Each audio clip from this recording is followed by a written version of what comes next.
think that I get to work with Peter in this job is just a treat. Now, there are significant challenges to government service right now here in 2009, and I would imagine as well in coming years, just in terms of funding streams and sustainability.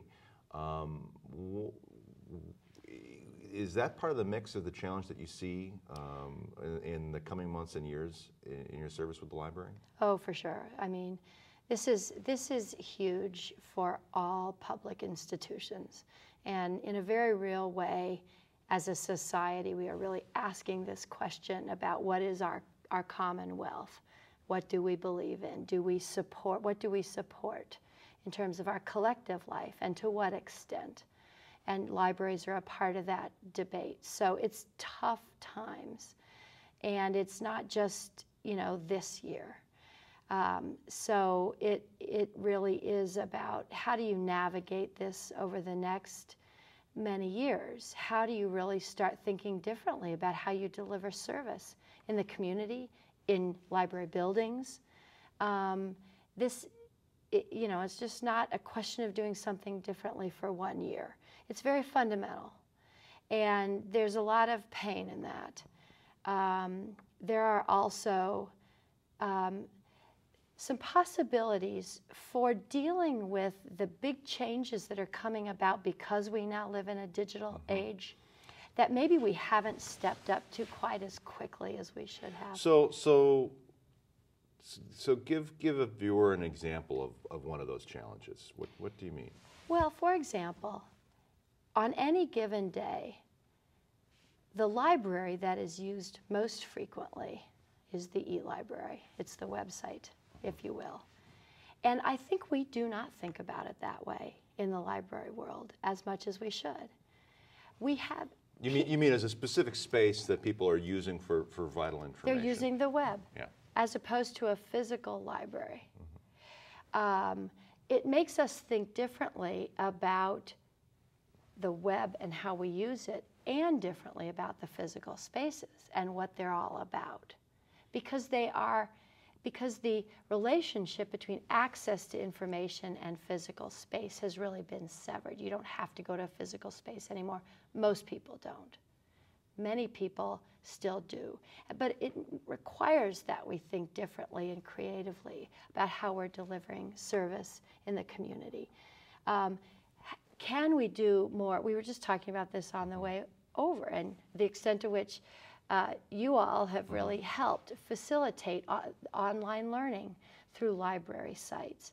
And this, how can we promote early literacy, both in our physical spaces, in our bookmobile, and online? Well, you know, and I should disclose for viewers that, you know, we've been operating an AmeriCorps program at SPNN for 5 years now, and actually the libraries have been sort of a key site where we place national service volunteers to be doing that type of community education work to help librarians. They don't replace librarians by any means. These are typically young people who want to serve their community, and then all very much interested in issues around technology and information technology, media technology. And one of the stories that I like to tell is of a national service volunteer by the name of Jesse, who was at the Rondo Library a couple years ago. And Jesse is visually impaired.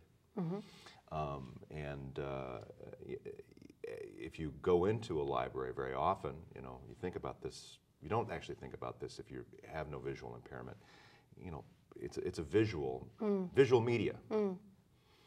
Definitely. You know, and then the question that he asked was more than a rhetorical question. Is exactly how do people with visual impairment take advantage of the information services that they need? I mean, if you take the premise that everybody needs to have access to information, and that it's a right and an obligation for the society to help people out to build knowledge, to, you know, help build the civic sector, and you know, give people a greater degree of freedom in their lives. Knowledge is an important thing. So he spent his year of service finding ways to get more technology to the library to help with, you know, serving people with visual impairment. Yeah, that's just wonderful. Right, and so that's a, you know, a concrete example of how, like, community members can come forward, help deliver services that Absolutely. long-term have impact for everybody in the community. Oh, very much so. And the amount of assistive technology that's available now, it's just, it's exciting. If you're just joining us, we're talking with Kit Hadley. Kit is the new director of the St. Paul Public Libraries. And if you want to go to a library or find out about their services, we'd invite you to go to their website, which is sppl.org. sppl.org. We've got it for you on the screen here for you, and we'll be showing that to you on the rest of the program here. It has information about services that are available, classes, free educational work, multilingual services that are available, because actually that's something that I know that we'll talk about this a little bit as the program goes on. There's actually a whole world of things that the St. Paul Public Libraries do at their many sites. Information there for you on the website for you here as we continue the conversation with Kit Hadley. So I guess I kind of tip my hat here to talk about this sort of multilingual environment that you're in. I think that would be a particular challenge as you're dealing with providing services in an urban environment, as you think about the many languages or the many linguistic needs of people within St. Paul. Yeah, it's tremendous. How do you try to approach that to provide meaningful services for people in that sort of multilingual environment? You know, it's way more straightforward when it comes to the collection itself. So finding materials in a whole variety of languages is its own challenge, but it's more straightforward.